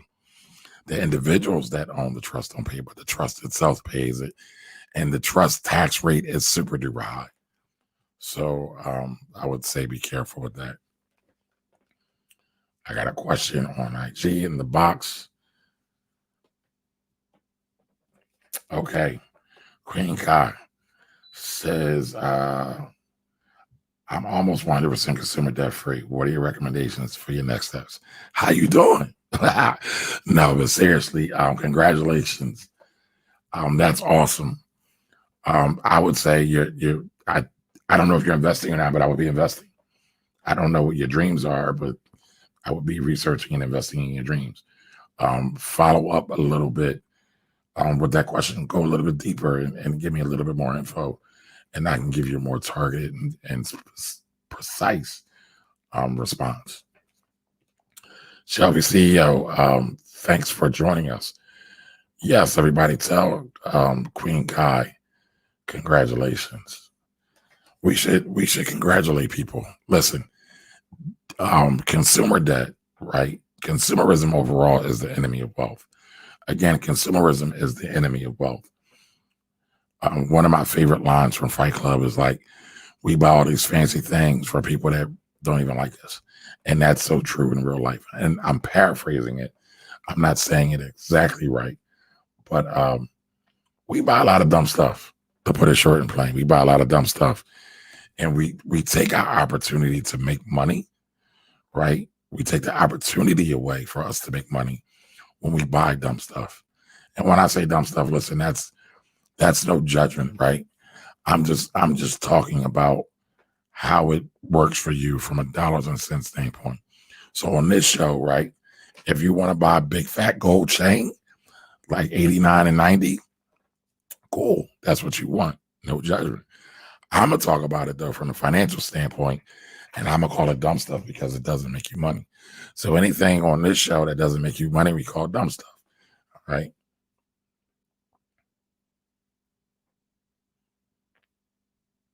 All right, y'all got y'all own conversation going on over there on Instagram. Double Wings, how are you? Thanks for joining. Yes, cruise lines and airlines got killed, but we've seen airlines jump. I think Shelby's on here. He asked me about airlines. I think he asked me about American. I said I don't like airlines, and we talked about this again too. I don't like airlines from a long-term perspective. They make great short-term trades, but I don't really talk about short-term trades here because I believe that, again, for beginners, right, there's so many people on the sidelines. There's so many people scared to get into the game. There's so many people that are just totally intimidated by the stock market. I just want them to get their first stock, learn the market, and then go from there. That's my charge. But yes, we can talk about investments and trading from different aspects. Trust me, I can go there. I can nerd out with you all. But I try to keep it to my beginners because I feel the beginners are those that need the most help. But yes, cruise line and airlines got killed. I don't know anybody that's in a hurry to get on a cruise line and airline right now. There's some people that want to book flights. I know I want to book a flight, but I know I'm also a lot skeptical about getting on a plane with in a confined space with a bunch of folks. Especially when Dr. Fauci says Corona is still here. It ain't going nowhere, no Thompson. So Charlie Philly has been bugging me. I'm playing. But she's been asking me about Diversify Fund for quite some time. And I told her I would do a video talking about this, looking at this. And she just asked right now because she knows I get busy. She knows I get busy sometimes. So I figure she thinks, well, let me ask you while he's actually alive right now. Smart lady. Take action, right? Nothing wrong with that. So let me see. I'm going to pull up Diversify Fund. Again, this is not a recommendation. This is for educational and entertainment purposes only. If you're just now joining me, I am Camari Ellis. This is the Finance Rebel Show. This is our Wednesday segment, which is Wealthy Wednesdays, where we answer questions for the duration. I've been rocking with y'all for 2 whole hours. 2 whole hours. I must really, really like y'all. But y'all been rocking with me for 2 hours too, so y'all must like me too. So, all right, so we got Diversify Fund, all right? Every fund, every investment usually has a website. So I'm going to go to what they do. Start at the top, a fintech platform designed for you. Diversify your investments like the 1%. Here we go, trying to sell. We're trying to sell that rich talk, but I'm going to keep it over mine. For centuries, the 1% has used real estate as a wealth creation tool. They focus on investing in high quality, top tier commercial assets. And unless you had a rich uncle with Wall Street connections, regular investors have been excluded from investing in these types of multi-million-dollar assets until now. So I love marketing and advertisement. Do y'all see how this statement is trying to position you? Now, listen, I love investments, but I also believe that we should all be conscious consumers and conscious investors, right? We should know what's going on. So first statement, in bold, diversify your investments like the 1%. Papaya Ness, how are you? Thanks for joining us. All right, diversify your investments like the 1%. So they're basically selling you on the idea of being the 1%, right? This is an aspirational play. What many in advertising we call it aspirational play. All right, they're talking about over centuries of years, people have gotten rich. The Rockefellers, the Carnegies, the Kennedys, the Rothschilds, they've all gotten rich by investing in real estate. And in here they have these two sample portfolios, and they're showing an asset allocation. And so they've got 30% bonds and how the 99% invest stocks. Well, there's a guy by the name of Warren Buffett that kind of fits this mold right here to a certain degree. He does some other things too. But Warren, I would bet, doesn't have 30% of his portfolio in real estate. And they're saying the 1% invest in real estate. What about Jeff Bezos? Y'all think Jeff Bezos has 30% of his assets invested in real estate? Most of his assets are invested in stock. But, so here they're saying bonds, and then I guess the rest is stocks. So congratulations. It's simple. So basically, they are giving you the opportunity to buy into REITs, it looks like. And now I'm not sure if they are traded or non-traded REITs, right? But what is a REIT? A REIT is a real estate investment trust, a real estate investment trust. And they tend to get that status, a REIT status, which is an IRS designation, because they pay back a certain amount of their profits to their investors. All right, so step 1, create your free account. Step 2, browse available investments. Once you join, you have exclusive, right? So if you ever notice, again, advertisements and how they're always trying to sell exclusivity. I think I'm saying it wrong today. But they're trying to sell that as cachet, as what the rich do. View more details about, keep sliding on me. It's going too fast. View more details about each investment to review and explore the opportunities that fit your investment goals. Make your investment. Monitor your investment. All right, so let's go to investments overall. Build wealth without stock market volatility. Okay, that's a thing. That's real, right? That's the real point of diversification. Even though most people talk about diversification wrong and they promote it wrong, but that's another show altogether. The Diversified Fund Growth REIT is an SEC regulated real estate investment trust that builds wealth by investing in cash flowing apartment buildings. Oh, how interesting. So we want to buy apartment buildings where a lot of people aren't paying their rent right now. But our focus is on long-term capital appreciation from the renovation and repositioning of those multifamily properties. So everybody, just let me know if I've lost you or if you're still here with me. That's funny, Michael. I'll get to that. But I just want to make sure to check in and make sure that I'm not leaving anybody behind. There's no point in me going over this if I leave anybody behind.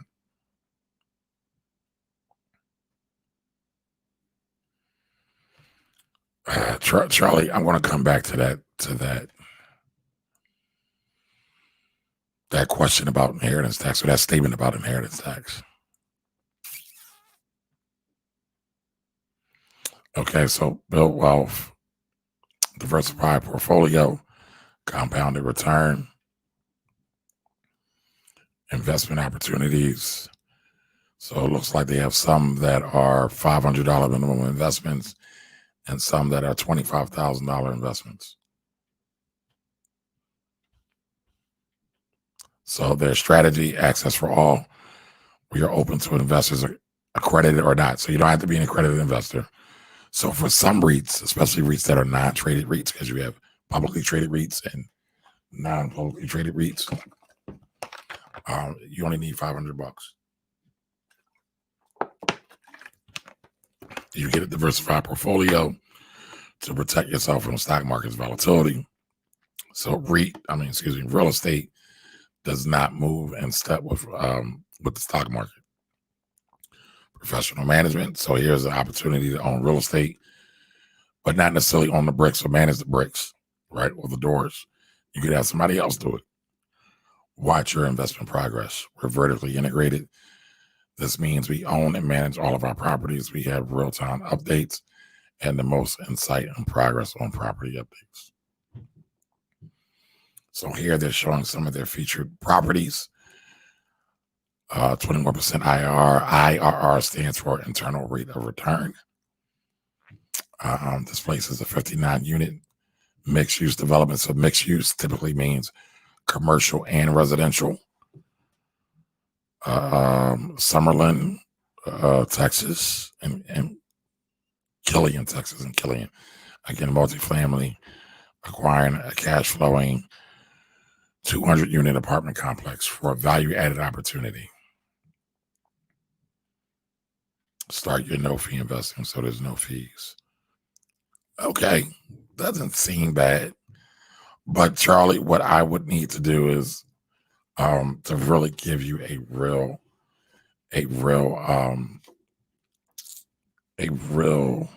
my phone's in a shot, a real opinion on this. I'll probably have to create an account. And Charlie, just for you, I'm going to do that since it's free. I'm going to do that. So Ruth comes back with a question or a statement, says, I'm just thinking about investing in other countries in general, but okay, I got that one already. Sorry. What are your thoughts on deep learning companies? Will they take over the tech sector in the next 20 years? I think they've already taken over tech. Amazon is a deep learning company. They track everything. They've got plenty of analytics. They have all that. Are you asking me if Cybernet's coming and like Terminator? I don't know, but deep learning's real. It's going to give some companies a very, very competitive advantage, but it's also going to give people not so much of an advantage as technology advancements increase. Job opportunities are going to diminish unless your tech skills are on par. So Michael Dennis said Bezos is probably invested in water stocks and options. Maybe. Here's a cute a thing. I kind of loosely track water. There's only 1% of the globe's water that's drinkable. So only 1% of the water that's on the earth is actually drinkable, even though the majority of the planet is water. Only 1% is drinkable. So many predict that there'll be some wars over water, overpopulation will cause water shortages. You already see water shortages in many places now that have to be shipped in. So water is something that I kind of loosely keep my eye on. I haven't been keeping as good of an eye on it as I usually do, but Michael brought it up, so I figured I would talk about it. Now, I saw something.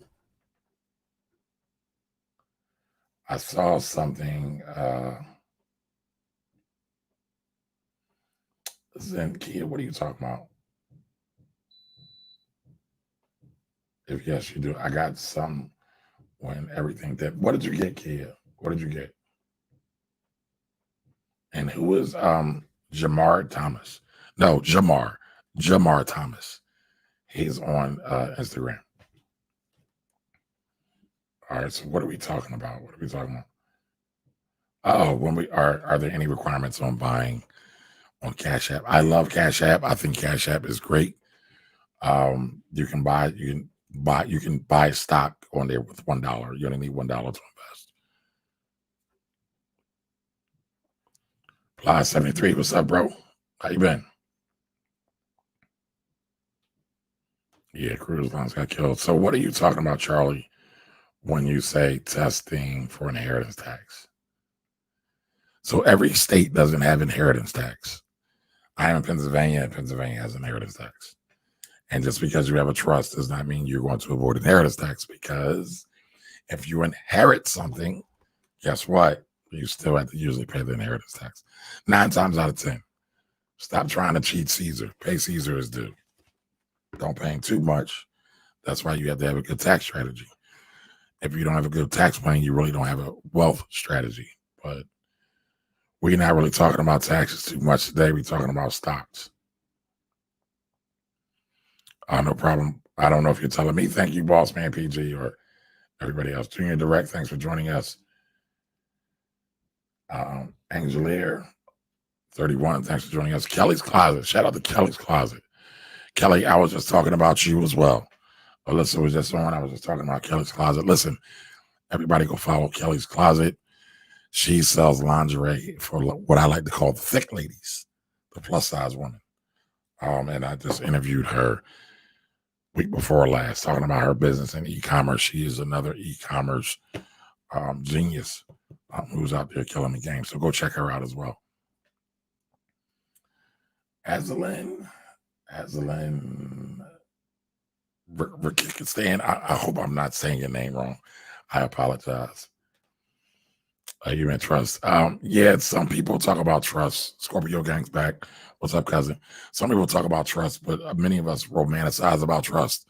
Many of us romanticize about being rich. I think we ought to be honest about our positions. Listen, I am all for being aspirational and going for it and doing what you need, but everybody doesn't need a trust right now.